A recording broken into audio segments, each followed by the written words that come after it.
Expression libre. Expression libre. Vous écoutez Radio Libre. Bonjour Thomas Wroblewski, comment allez-vous? Je vais bien et toi, Charlie, comment tu vas? Ah bah il faut le savoir, hein, soit on se tutoie, soit on se vouvoie. Ah bah ok, allez, on va pas faire semblant qu'on se connaît pas. Salut Thomas. Alors, Salut, merci d'être Charlie. là. Merci pour faire de la pub pour une boisson dont on taira le nom.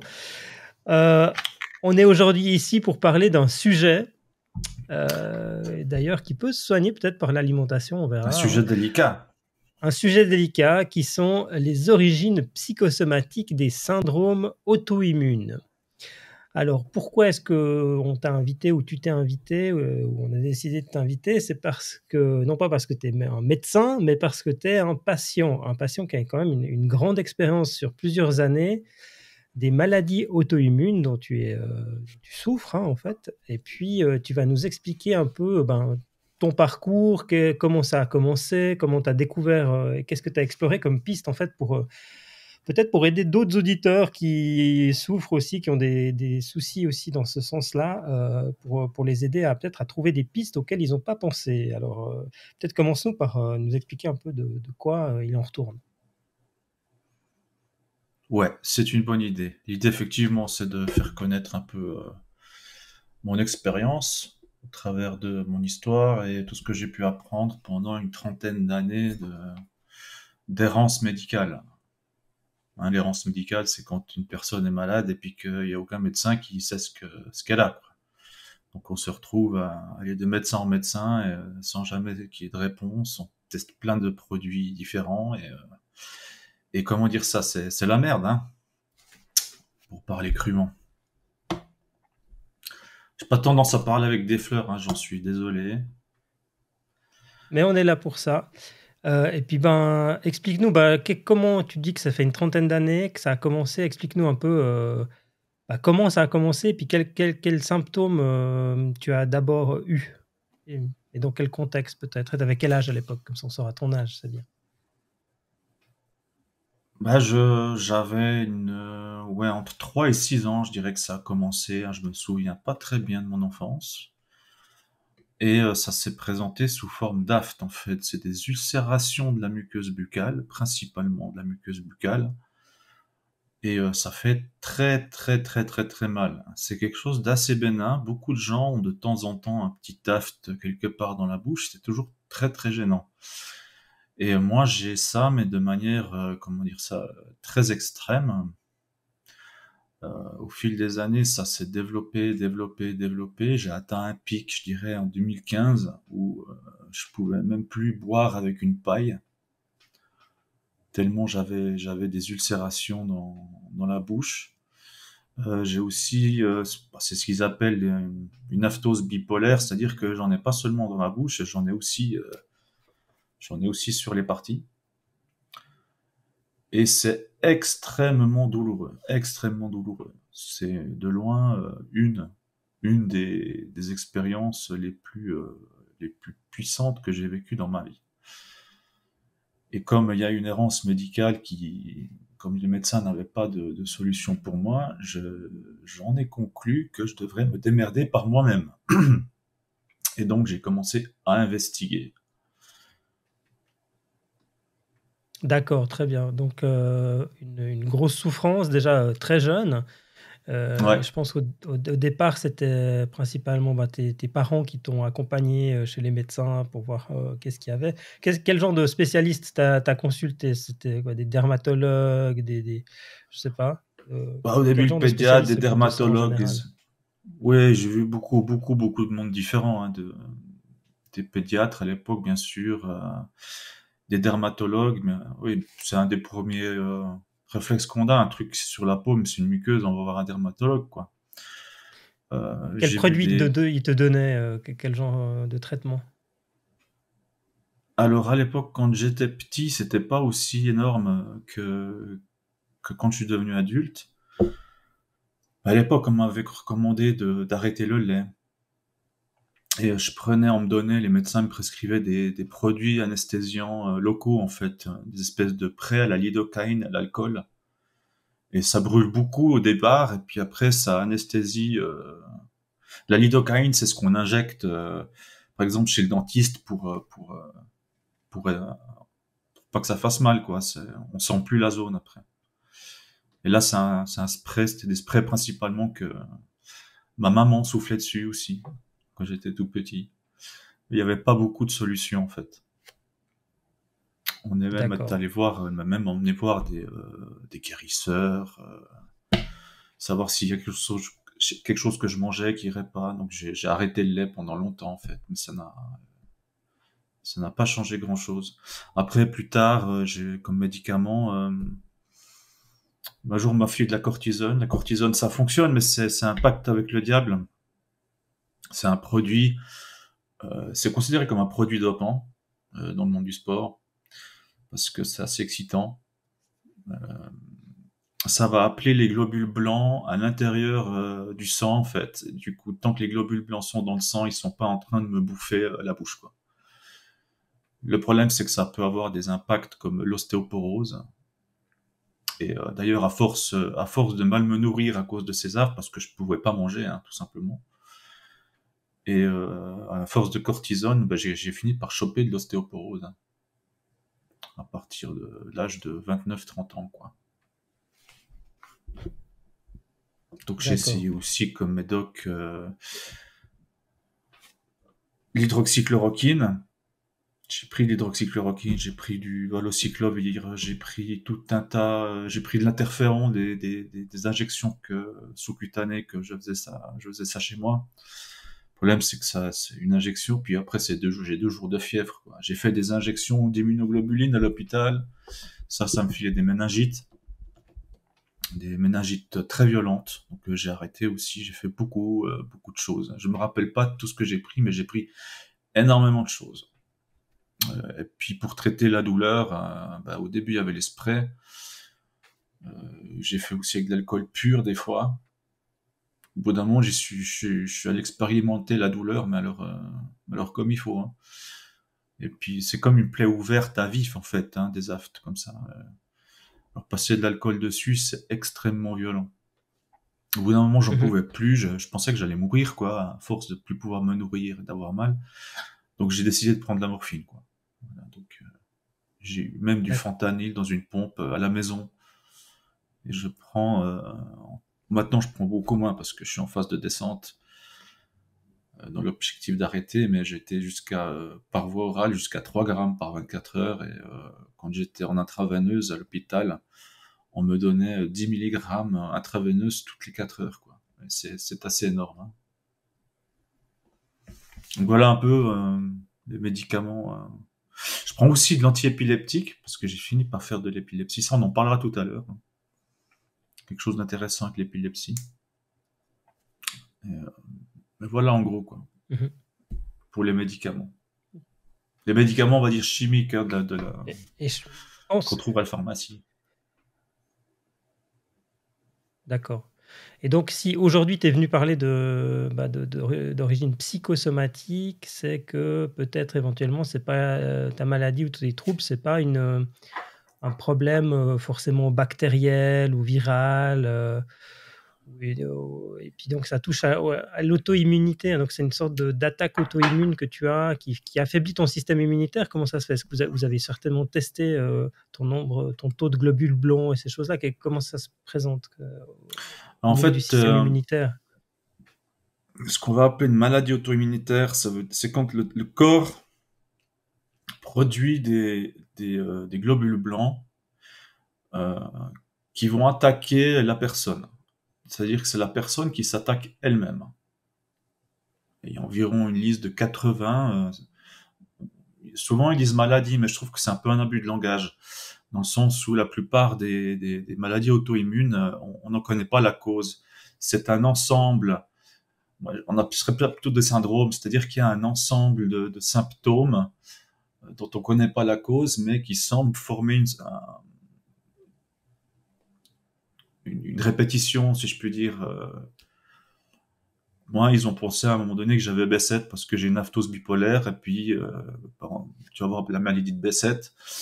Ils disent, voilà, aphtos bipolaire égale B7, quoi. Mais bon, j'ai tellement d'autres symptômes, d'élasticité, d'articulation molle, qui font qu'il n'y a pas tellement de diagnostic. Et une maladie auto-immune, c'est plus souvent un syndrome, c'est-à-dire qu'il y a des symptômes, on ne connaît pas la cause. C'est pas comme la grippe, qui est une maladie.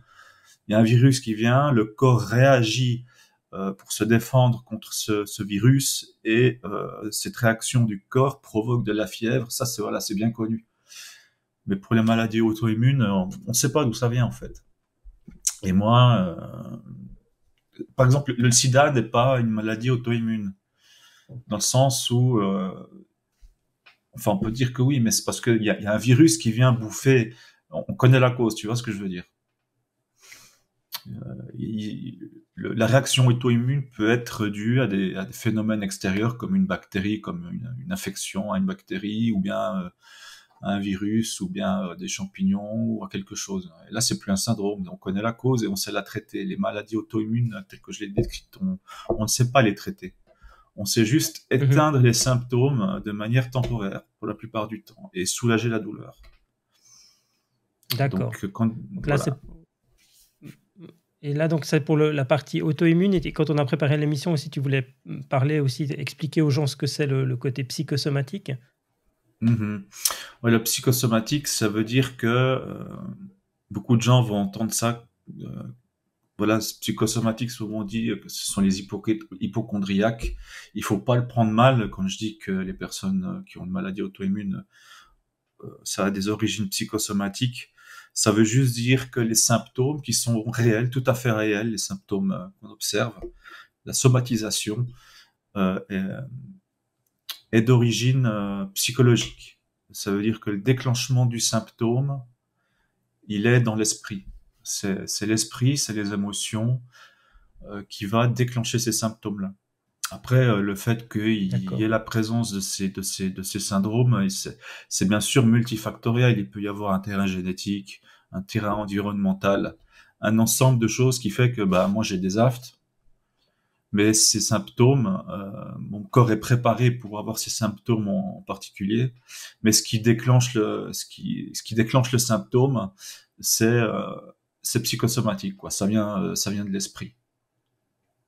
Et dans ton cas, quand est-ce que tu as pris conscience que potentiellement ça venait de l'esprit, en fait? Mais comme j'étais dans une errance médicale et puis que j'ai commencé à chercher la solution moi-même, je suis parti dans la quête de la conscience de moi, la conscience de soi-même, pour comprendre ce qui se passe à l'intérieur de moi. Et à force de recherche, j'ai fait pas mal de trucs. Au bout d'un moment, j'ai pris d'ayahuasca, j'ai pris des champignons, j'ai pris de l'iboga, j'ai pris du LSD. J'ai pris énormément de choses pour faire des expériences. Jamais pour m'amuser, toujours dans le cadre de l'expérimentation, pour chercher. Évidemment, quand on n'a plus rien à perdre, on cherche un petit peu partout. Et je suis aussi allé du côté de la méditation. Et c'est après un stage de méditation, donc c'est un travail sur l'esprit, que mes symptômes se sont éteints pendant 5 mois, en fait. Et c'est là que j'ai eu la confirmation que l'origine du déclenchement des symptômes était psychosomatique. Parce qu'après cette méditation, j'ai plus rien eu pendant 5 mois. Et après, c'est revenu.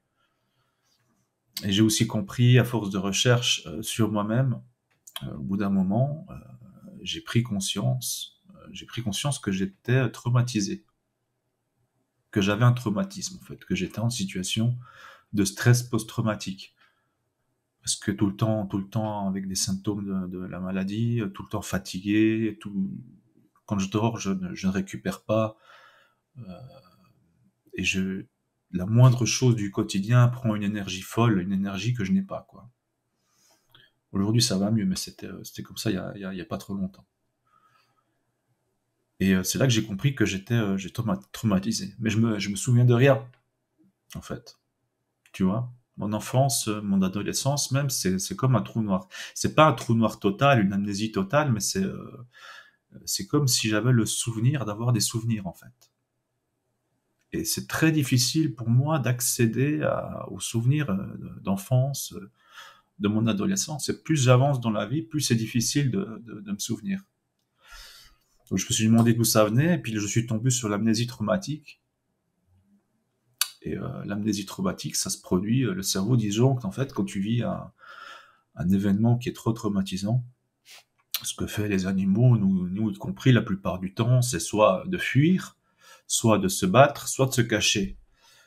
Quand tu as un enfant et que tu peux faire ni fuir, ni te cacher, ni te battre, le corps il génère de l'adrénaline, il génère de la cortisol. Ce sont des hormones de stress qui poussent normalement à se battre ou à se cacher. Et au bout d'un moment, ces hormones-là, quand il y en a trop, ça peut être mortel. Ça peut tuer littéralement. Donc le cerveau disjoncte, il envoie une dose d'endorphine, c'est-à-dire des morphines créées par le corps, un immense shoot et il se passe un détachement. Ce qui fait qu'on ne vit plus ce qui est en train d'arriver, quoi. Et après, on l'oublie. Et ça reste à l'intérieur, toute la vie. Et le corps, l'esprit, l'inconscient nous protège de ces souvenirs qui nous tueraient, quoi. Parce que tant qu'on n'est pas prêt à les vivre, le subconscient ne va pas les débloquer. Et c'est pas vraiment un souvenir, en fait. C'est un événement qui est coincé en quarantaine quelque part dans le cerveau et qui ne s'activera que lorsque je serai prêt à le vivre.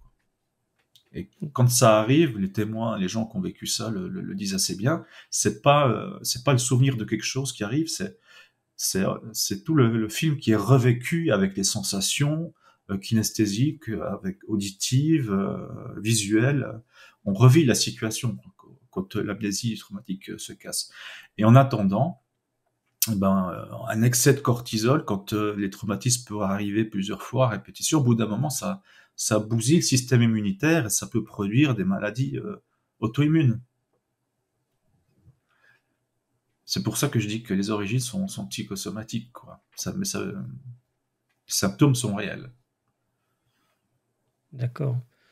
Ton témoignage tombe pile poil à un moment où la société a des sursauts par rapport à la manière de traiter les enfants, hein. Et il y a eu ce film Sound of Freedom, il y a eu des affaires sur les violences sur les enfants et tout ça. Donc, je pense que quelque part, on peut dire que tu es un témoin vivant de ce que peuvent être les conséquences d'actes un peu de violence envers les enfants. Et merci de témoigner pour eux aussi pour ça, pour que cette prise de conscience s'amplifie, parce que c'est un plaisir. C'est très important tout ça. Et puis, tu parlais aussi, tu as fait cet aspect de la méditation, donc qui a quand même réussi à te pousser là-dedans. Est-ce que tu veux expliquer quel type de méditation? Après, j'ai vu que tu voulais aussi parler peut-être d'hypnose. Est-ce que tu veux d'abord parler du type de méditation que tu as pratiqué? Et puis, est-ce que c'est quelque chose que tu dois faire dans une retraite, ou est-ce que c'est quelque chose que tu peux ramener dans ton quotidien, ou est-ce qu'il faut être complètement déconnecté? Non, la méditation, c'est quelque chose qu'on peut pratiquer à chaque instant, quelle que soit la position, quel que soit l'endroit où on est. C'est juste que pour apprendre la technique dont on va parler, c'est mieux d'aller en retraite, faire un stage, pour se retrouver dans des conditions idéales pour les débutants, quoi, pour que ce soit plus facile pour les débutants. C'est évidemment plus difficile de méditer au milieu d'un concert de AC/DC que dans une salle où il n'y a pas de bruit et où personne ne parle et où tout le monde est assis, quoi, forcément. Et donc, explique-nous un peu cette méthodologie, cette expérience, parce que tu m'avais raconté l'histoire là, de ce type de méditation, c'est assez fascinant en fait. Ouais, ça se rapproche beaucoup de ce que les gens appellent la méditation pleine conscience. Je dirais que ça s'appelle Vipassana, c'est-à-dire voir les choses telles qu'elles sont en fait, hein, sans juger, sans réagir. C'est ce que fait pleine conscience. De toute façon, quand je parle de méditation aux gens, souvent les gens disent, beaucoup de gens en tout cas que j'ai rencontrés me disent, mais moi aussi je médite des fois, je me pose dans le canapé, puis je pense à autre chose, je me laisse aller mon esprit, et je répète souvent que en fait la méditation c'est pas ça du tout. Souvent on confond avec l'hypnose. L'hypnose c'est détourner la conscience pour faire surgir le subconscient, pour aller introduire quelque chose dans le subconscient, pendant que la conscience est occupée ailleurs. Et souvent, on se retrouve en état d'hypnose, par exemple, ça arrive à beaucoup de gens. Je sais pas si tu conduis, t'as pas aimé conduire? Oui, Ouais. ça m'arrive. Bah, des fois, tu conduis, et puis tu arrives chez toi, et puis tu te souviens plus du trajet que t'as fait. Tu sais pas comment, tu te dis, putain, mais les feux rouges, comment c'est passé? Tu vois, tu te rappelles pas. Et en fait, t'as tout fait automatiquement, parce que ton esprit était ailleurs, et t'étais en état d'hypnose. La méditation, c'est autre chose, c'est garder la conscience très active, mais sur le moment présent. Alors, toute technique de méditation qui consiste à maintenir l'esprit et la conscience dans le moment présent est une méditation. Voilà. Et moi, j'ai pratiqué celle de Vipassana, parce qu'un pote m'en avait parlé pendant que j'en faisais un trip au LSD. On avait fait un trip au LSD et ça se passait pas très bien pour moi. Je dis putain, c'est trash. Et puis mon pote a dit, il y a un truc qui est encore plus trash. Et puis je dis vas-y, c'est quoi? Et puis il me dit, c'est Vipassana. Il me dit c'est de la méditation. Puis je dis comment ça peut être plus trash qu'un bad trip au LSD, quoi. Et puis inscris-toi, tu verras. Et puis moi j'y suis allé un petit peu comme ça, sans attendre, sans rien savoir de ce que j'allais faire. Et dans ces centres Vipassana, on enseigne donc cette technique de méditation. Et j'y suis allé comme ça. Il faut savoir que c'est gratuit. C'est 10 jours, on est nourri, logé, c'est gratuit. J'avais trouvé ça extraordinaire. Et donc j'y suis allé. Et on apprend donc, c'est une retraite de 10 jours. Comment dire ça, on ne parle pas pendant 10 jours, donc c'est une retraite silencieuse. On n'écoute pas de musique. On ne parle pas avec les autres. On ne communique d'aucune manière que ce soit, on ne touche pas les autres. On leur fait pas signe, on les regarde pas. On ne lit pas de livres, pas de vidéos. Pas de rituel non plus, c'est-à-dire pas de religion, on ne prie pas, on ne fait rien du tout, à part apprendre la technique de méditation qui est enseignée. Bien sûr, s'il y a un problème, on peut aller voir le responsable, et c'est la seule personne avec qui on a le droit de parler. Et donc ça commence à 4h30 du matin jusqu'à 21h, 21h30 le soir, avec 11 heures de méditation prévues par jour. Et comme je disais, tout est gratuit. Et les personnes qui travaillent dans ces centres le font bénévolement. Et les enseignants sont bénévoles aussi. Et la technique est vraiment hyper simple. C'est très, très, très, très simple. Il suffit, les 3 premiers jours, on les passe d'abord à fermer les yeux, à se mettre dans la position la plus confortable. C'est toujours assis par terre sur des coussins. Et on observe la sensation qui est liée à la respiration. On n'exerce aucun contrôle sur la respiration. On observe simplement les sensations corporelles, physiques, qui sont liées à cette respiration. C'est-à-dire qu'on se rend compte au bout d'un moment que l'air est plus chaud quand il sort du nez que quand il rentre.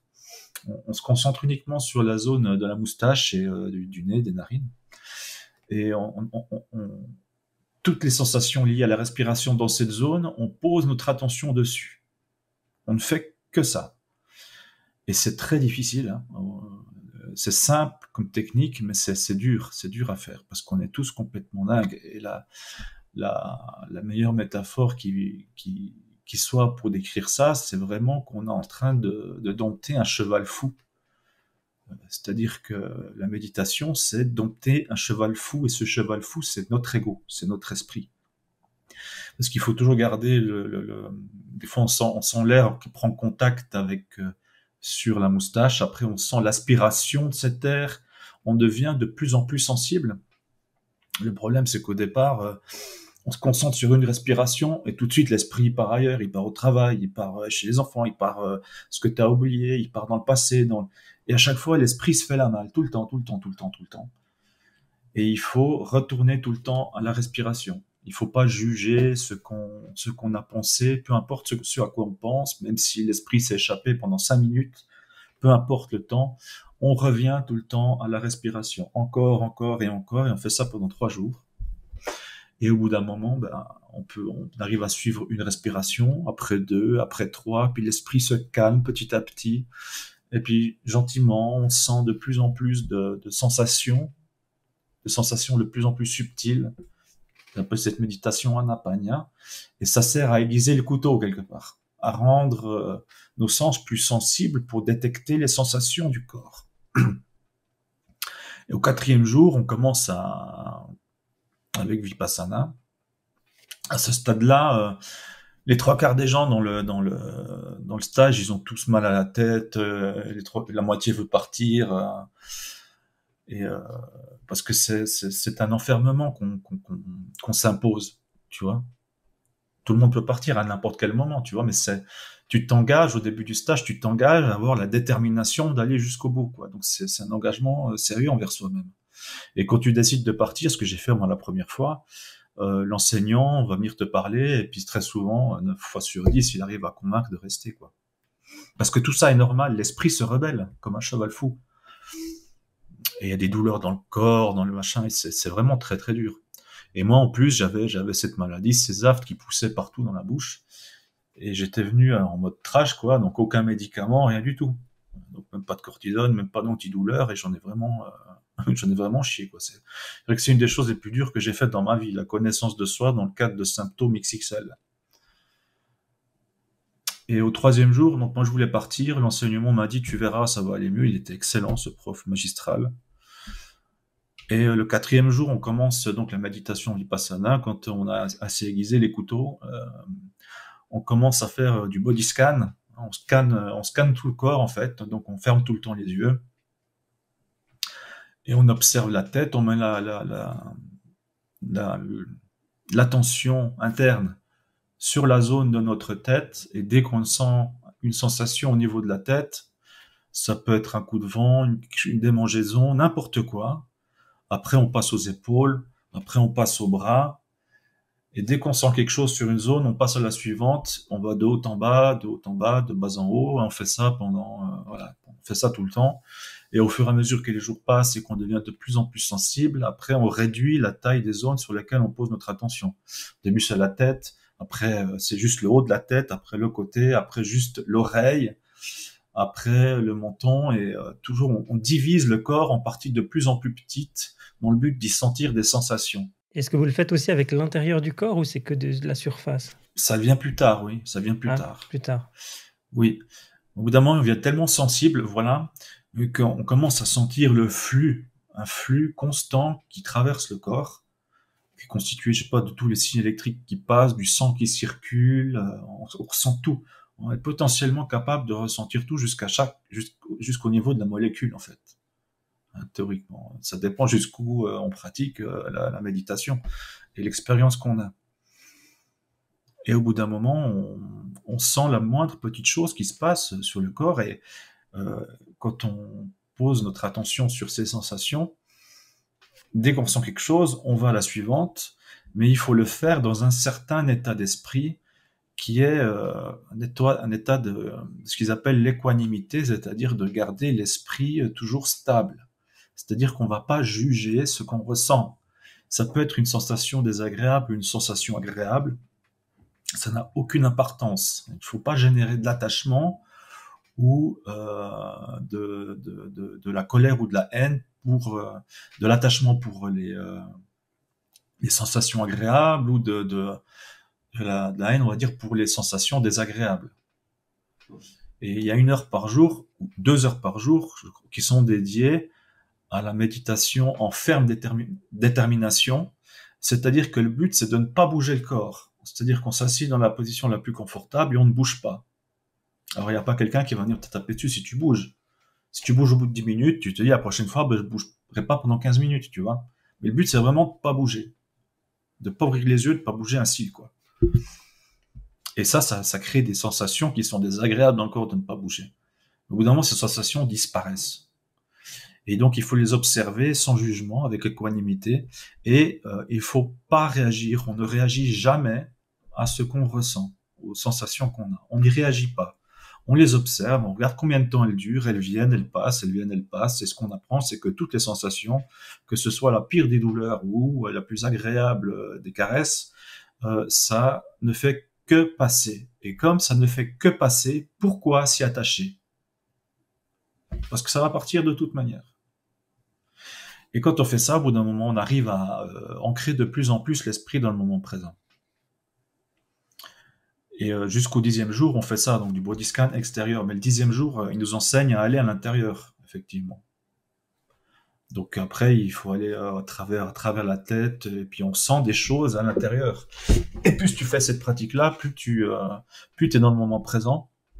Et quand on est dans cet état profond de méditation, dans ce moment présent, et c'est pas faire le vide dans la tête, c'est pas ça du tout, hein, c'est juste avoir l'esprit qui est concentré sur le moment présent, c'est-à-dire comment on reconnaît le moment présent du reste, comment on sait que le moment présent est le moment présent et que c'est pas le passé ou le futur.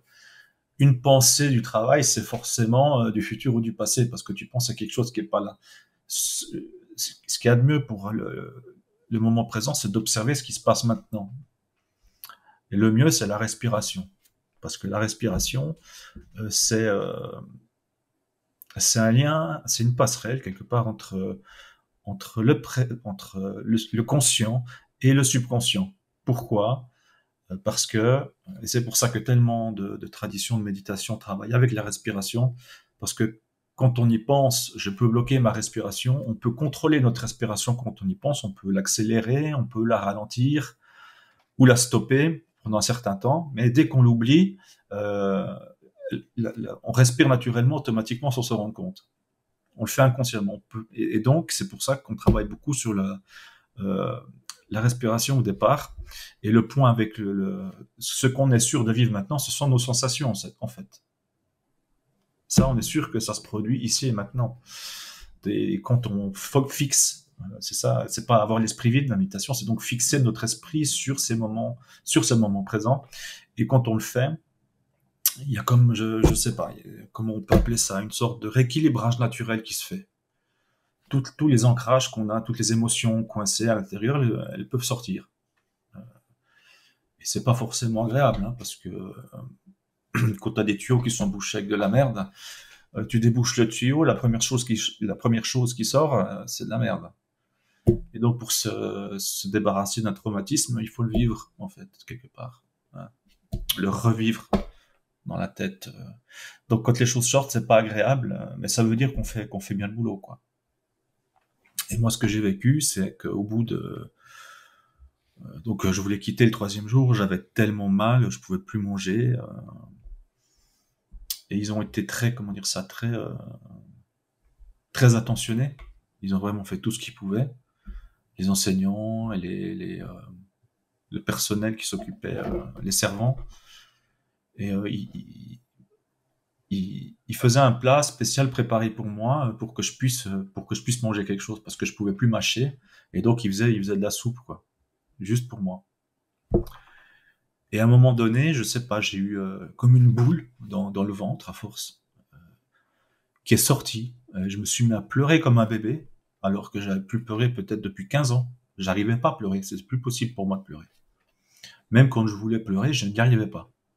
Dès que j'avais cette sensation de tristesse qui montait, tout de suite quelque chose la bloquait. Mais là, c'était trop envahissant et je pleurais pendant 20 minutes comme un bébé. Et à la suite de ça, c'était le 4e jour, je crois. Je suis allé jusqu'au bout du stage.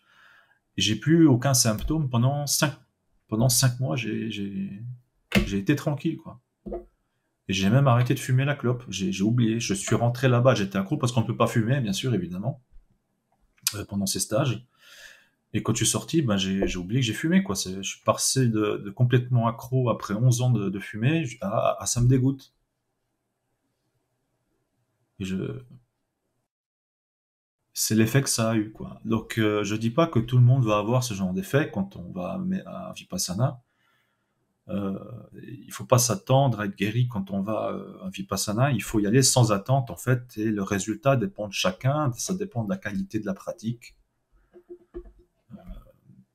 Mais en tout cas, j'encourage vraiment tout le monde à y aller. Ça devrait être enseigné à l'école, moi je pense, ce genre de méditation. Et il faut y aller sans attente. Et, de toute façon, c'est plein, c'est plein. Des mois à l'avance, c'est toujours plein à craquer. Il y a 140 membres, 140 centres dans le monde. Il y en a dans chaque pays, à peu près, quasiment. Hein. Et ça fonctionne entièrement sous la donation. C'est-à-dire qu'on est membre automatiquement dès qu'on a fait un stage de 10 jours au minimum. On est un ancien étudiant. Et seuls les anciens étudiants, donc ceux qui ont fait minimum un stage de 10 jours, peuvent donner de l'argent à l'association de Vipassana. On peut aller aussi faire des stages de méditation comme servant, donc pour faire le ménage, pour faire la lessive, pas la lessive, pour faire le ménage, pour s'occuper de l'administration, pour s'occuper de l'entretien, pour s'occuper de la nourriture et tout ça. Et donc c'est un modèle économique qui est basé entièrement sur le don, quoi. Et ça marche du tonnerre, ça s'agrandit tout le temps. Et c'est un monsieur qui s'appelle Goenka qui a amené ça de l'Inde jusqu'en Europe, quoi. Il y a plusieurs années maintenant, le monsieur, il est retourné à la source, on va dire, il a pris les vacances finales. Il est plus là. Mais il a amené ça en Europe. Et moi, je suis fasciné par ce modèle économique, quoi. Parce que les gens ont envie de donner. En fait, quand tu fais quelque chose, quand on te donne quelque chose gratuitement et que ça marche, que ça change ta vie, tu as envie de donner derrière. En fait. Voilà. Après, j'y suis retourné 3 fois, mais dans un autre cadre. C'est-à-dire que là, je prenais des médicaments. J'ai oublié de préciser comment je suis végétarien hein, dans ces stages. C'est très diversifié, mais c'est végétarien. Et l'enseignant ensuite m'a dit qu'il fallait pas que je me fasse violence autant que la première fois que je suis venu. C'est-à-dire sans médicaments, tout ça. Et donc, j'avais des horaires allégés pour moi, tu vois. Je me levais à 6 heures le matin, je faisais grasse matinée jusqu'à 6 heures au lieu de me lever à 4 heures. Des choses du genre, mais j'ai plus jamais eu le même résultat en fait, c'était difficile pour moi d'y aller sans attente aussi. La première fois, j'y suis allé sans connaître ce que j'allais faire, et puis, quelque part, je considère que j'ai un peu eu la chance du débutant. Mmh. Mais j'y suis remonté 3 fois. Il est conseillé de pratiquer minimum 2 heures par jour à la maison, ce que je n'ai pas fait, et donc il y a une régression qui se produit, en fait. Hein. Le cheval, si on continue pas de le dompter, il redevient fou. Et donc c'est un petit peu ce qui s'est passé, je suis retombé malade, et malgré le fait que j'y sois retourné, j'ai toujours pas réussi à obtenir... Je pense aussi que c'est dû au fait de mon amnésie traumatique. Il y a le risque, si je continue la méditation, au bout d'un moment, ça risque de débloquer. Et peut-être que mon esprit est peut-être pas prêt pour ça, quoi. Tu vois? Il y a peut-être quelque chose comme ça. Enfin, voilà, la méditation vipassana. C'est comme ça que, enfin, le fait que j'ai guéri mes symptômes à ce moment-là, pour moi, c'est la preuve que c'était psychosomatique, quoi. Mmh. Tout à fait. Tout à fait. Bravo. Je me demandais, le poster que tu as au fond du mur, ça représente quoi? Est-ce que c'est toi le petit garçon qui explore le monde ou Non, c'est quoi comme dessin? C'est Zelda. Mmh. C'est Zelda avec Link en dessous. Qu'est-ce que ça représente pour toi? Un jeu que j'aime beaucoup. D'accord. J'adore ce jeu. Les jeux vidéo, j'ai fait énormément de jeux vidéo quand j'étais plus jeune. Ça fait un bout de temps que j'y joue plus parce que j'ai perdu complètement l'intérêt. Je suis devenu tellement dépressif que plus rien m'intéressait, même pas les jeux vidéo. Mais à une époque, j'utilisais ça pour m'évader. Donc quand j'étais plus enfant et adolescent, et jeune adulte, on va dire que j'ai fait beaucoup de jeux vidéo, quoi. Aujourd'hui, de temps en temps, je joue à Zelda. Sur la Switch, sur la console de Switch. Mais voilà, ça représente de l'évasion pour moi. De l'hypnose, typiquement. De l'hypnose. Très bien. Après, je sais pas s'il y a un lien. Peut-être. Dans la présentation là que tu m'as envoyé, le plan, tu parlais aussi des bienfaits de l'épilepsie, d'électrochoc et de DCT, d'électroconvulsiothérapie. Peut-être, est-ce que tu veux rajouter quelque chose sur ces thèmes-là? Ouais, ça c'est assez énorme. parce que j'ai commencé à faire des crises d'épilepsie. Enfin, j'en ai fait 2 au total. La première, c'était en 2018. J'ai été assis là où je suis maintenant. Et tout d'un coup, sur ma chaise, c'était vraiment des périodes où j'étais complètement au bout, au fond du fond, hein. J'en pouvais plus, quoi. Avec les médocs, pas de vie sociale, pas de travail, pas d'argent, la précarité, parce que forcément, ça vient avec la maladie. Pardon. Précarité vient avec la maladie. Et au bout d'un moment, j'en pouvais plus, j'avais plus l'énergie physique, quoi. Et, l'épilepsie, c'est quelque part, c'est une décharge de trop plein d'énergie, quoi. D'émotions, de choses qui sont retenues. Tout d'un coup, ça sort comme une explosion. Et la première fois, je l'ai fait sur cette chaise où je suis maintenant. Et j'ai tellement convulsé que je me suis bouffé la langue, je me suis pété le dos. J'ai traumatisé ma femme. Donc après, on m'a amené à l'hôpital, tout ça. Mais très curieusement, après, au niveau de la maladie auto-immune, du syndrome, ça allait beaucoup mieux. Tout d'un coup, j'ai eu beaucoup moins d'aft. J'avais besoin de beaucoup moins de médicaments. Psychologiquement, je me sentais mieux aussi, moins dépressif. J'avais plus d'énergie. Depuis cette période, j'ai pris 15 kilos.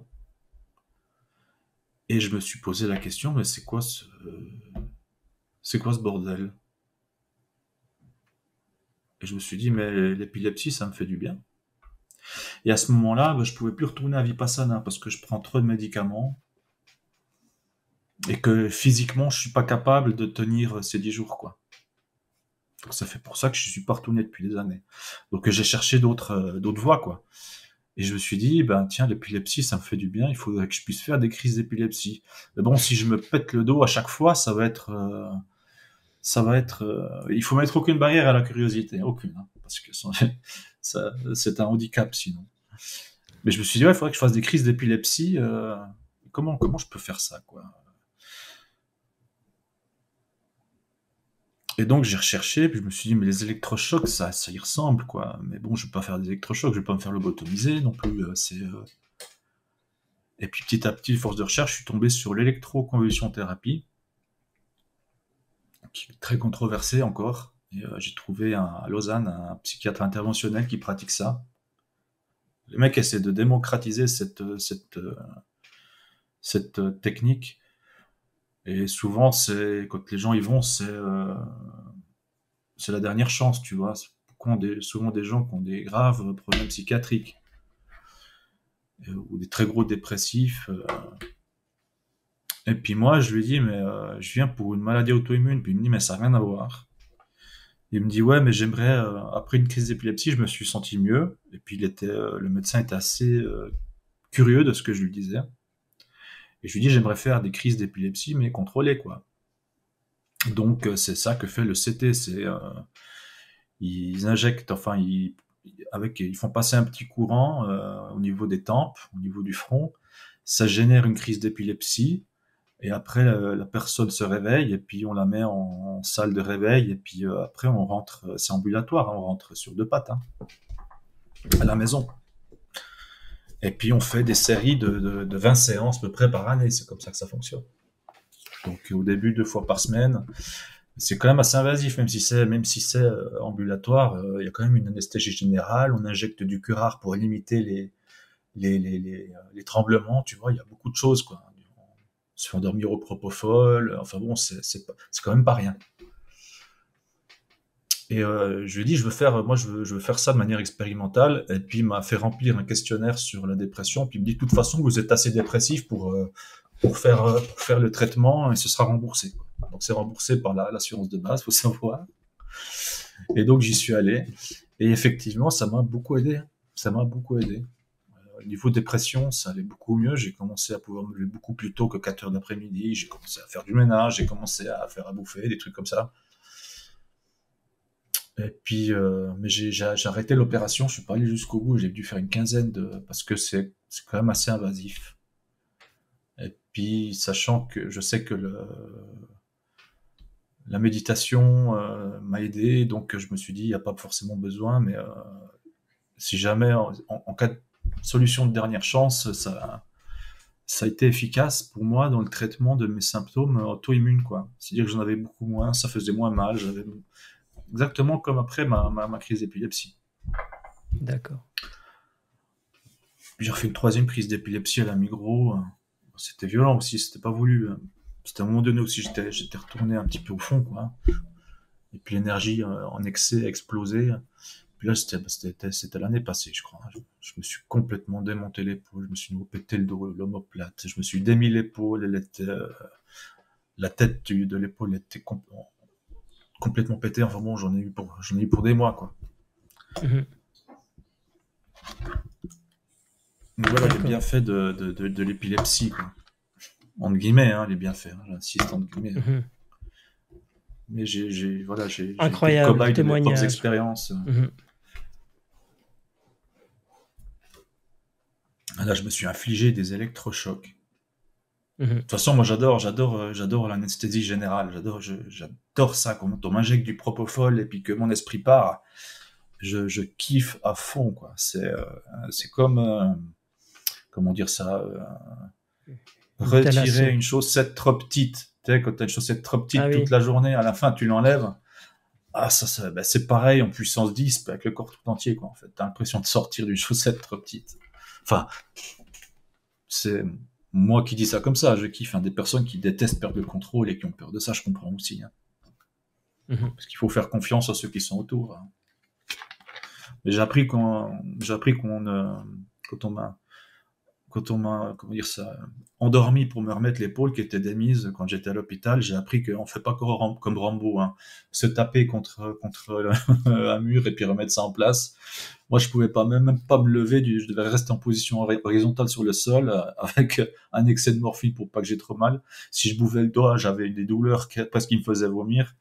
Et quand je me suis réveillé, j'avais le bras qui était tout bleu. J'avais une trace de main ici, tu vois, en forme de bleu, parce que le mec avait tellement tenu et tiré dessus que... Donc c'est très compliqué à remettre une épaule, en tout cas quand on est adulte. Hein. Enfin voilà pour les électrochocs et l'épilepsie, quoi.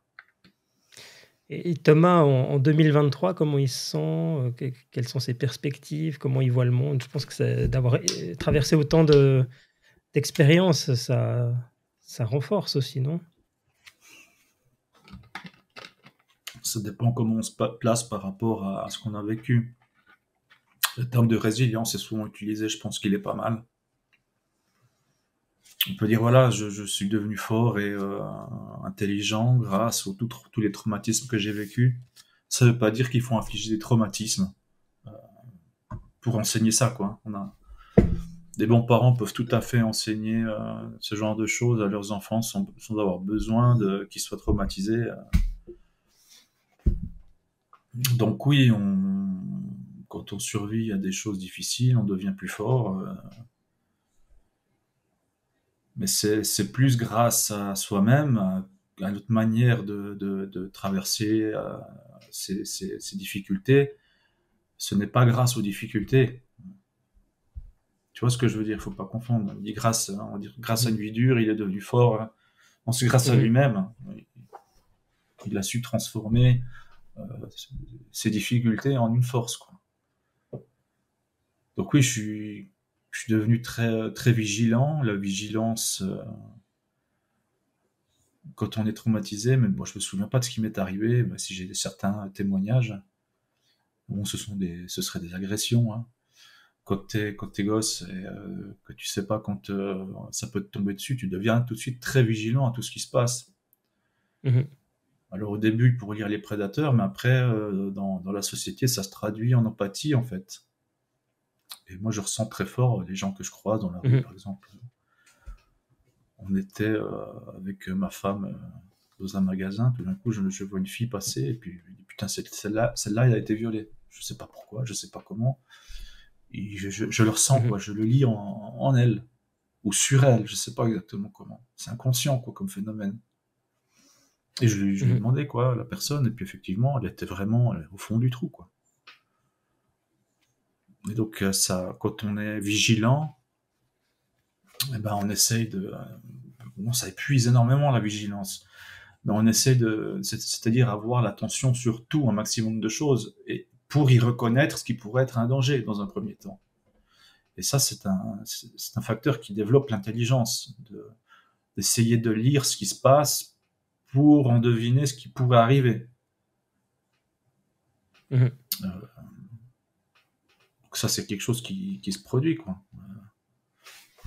Donc ça a développé chez toi Après, des grandes capacités d'analyse, en général. je dirais, ouais, des capacités d'analyse, une certaine spiritualité aussi, ou plutôt une spiritualité certaine, qui n'a rien de religieux, une curiosité. Je pense que la curiosité, c'est très très très important. Ça fait un bout de temps que j'essaye de... Tous les enfants sont très curieux. Et en fait, on devrait rester curieux comme ça tout le temps, quoi. Tout le temps. Il ne faut jamais mettre de barrière à la curiosité, quel que soit ce qu'on s'imagine, tu vois.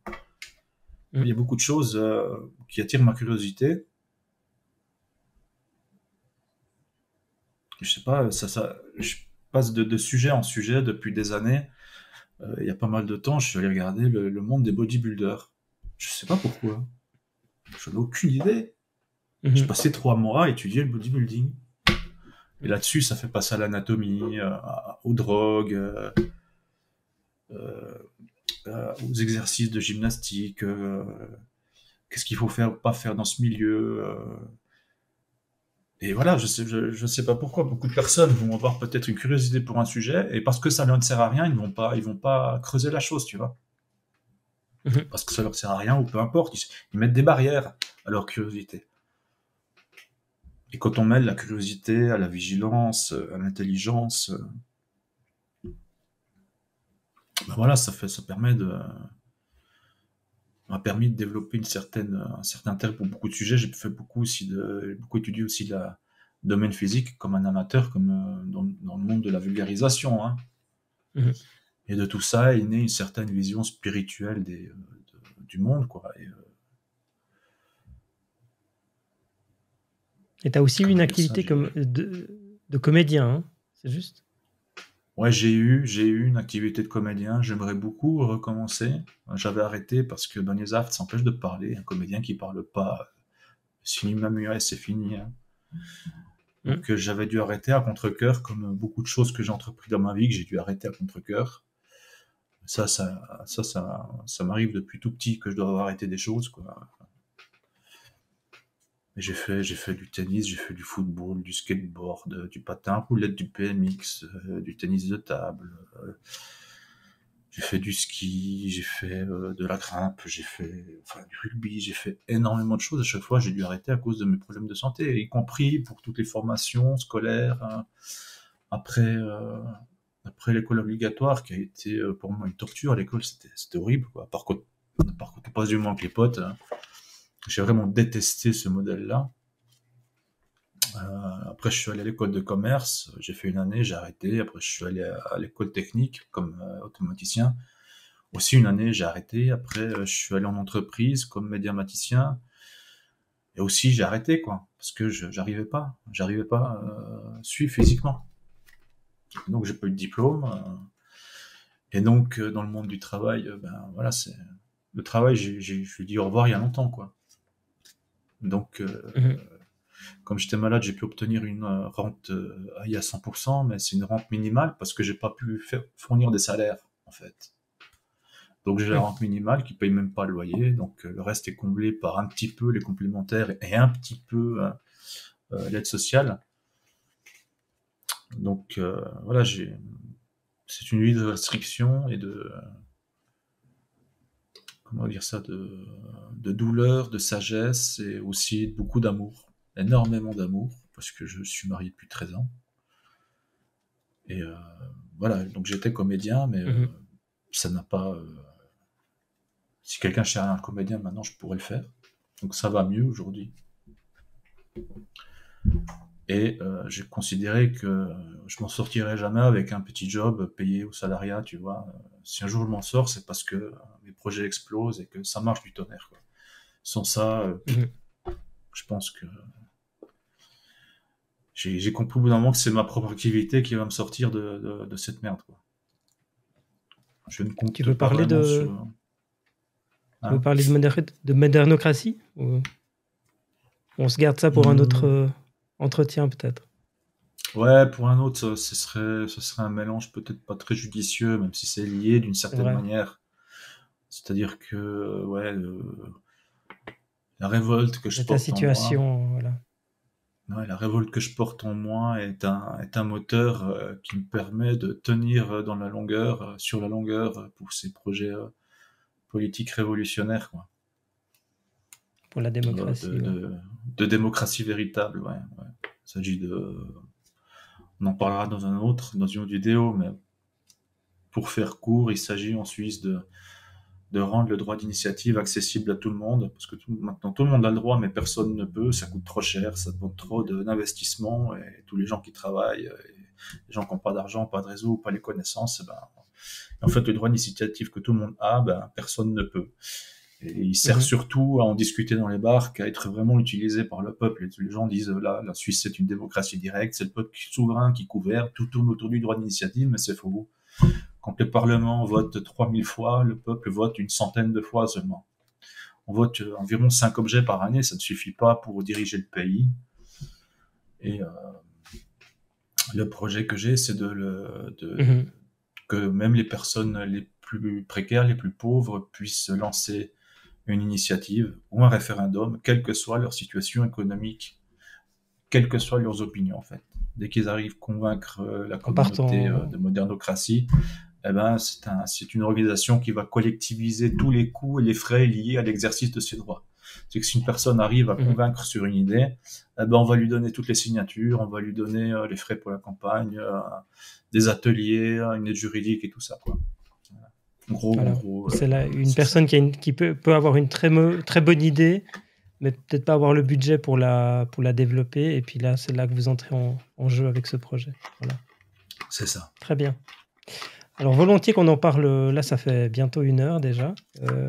Est-ce que tu aurais encore des conseils à donner aux générations futures, aux auditeurs, pour conclure cet entretien?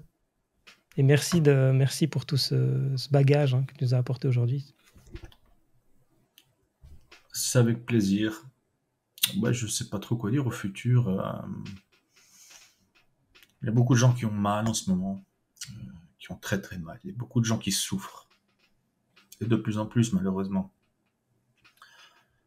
Et je dirais peut-être, ne confondez pas la douleur et la souffrance. La souffrance la douleur est une sensation physique très très très désagréable, mais elle finit toujours par changer, elle finit toujours par passer, ou déménager. Et ça ne sert à rien de la haïr, parce que dès le moment où on va la haïr, on va s'y attacher, et c'est là que la souffrance apparaît. Ce n'est pas la peine de s'attacher à la douleur et de souffrir, quoi. Il y a d'autres moyens, et j'en ai parlé. Puis aussi, je suis assez accessible, hein, donc les personnes peuvent me contacter facilement. Peut-être tu pourras mettre l'adresse email ou Ouais, bah numéro de dis-la comme ça téléphone ou ma page pour les Facebook. auditeurs qui écoutent en audio, ils l'auront. Bah, c'est thomaswrobleski@gmail.com, tu vois, personne ne va savoir écrire ça, il faut l'écrire quelque part. C'est vrai. Sur Facebook, c'est Thomas Wrobleski, bah ouais, non, c'est foutu, c'est foutu. Mhm. Mais j'ai une page Tipeee pour les personnes qui voudraient me soutenir. Voilà, j'ai besoin d'aide pour continuer d'aller de l'avant. Et j'ai une page sur Tipeee sur lesquelles vous pouvez me soutenir, me faire des dons pour que je puisse continuer de faire des vidéos comme ça. Et puis tous les projets qui sont liés à mes activités populaires et démocratiques. Exactement. Donc la page On va les Tipeee, incruster. On va les incruster c'est dans le nom la avec mon nom de vidéo. famille, donc il faudra l'écrire. Ouais, faudra l'écrire. Mhm. Et donc, en tout cas, là, dans ce cas-là, vous allez sur radiolibre.ch et puis vous cherchez, je pense, Thomas, et puis vous allez trouver le podcast. Très bien. Un grand merci à toi. On va s'arrêter là pour aujourd'hui. Et puis, une toute bonne suite. Et puis, on se retrouve très, très bientôt, j'imagine, pour d'autres podcasts, émissions, chroniques sur Radio Merci Libre. Charlie. Merci Thomas. À bientôt. Ouais, on en fera une autre très bientôt. Merci. Hein. Ciao. Ciao. Vous souhaitez soutenir une information indépendante et engagée? N'hésitez pas à contribuer à notre projet radiolibre.ch. Merci.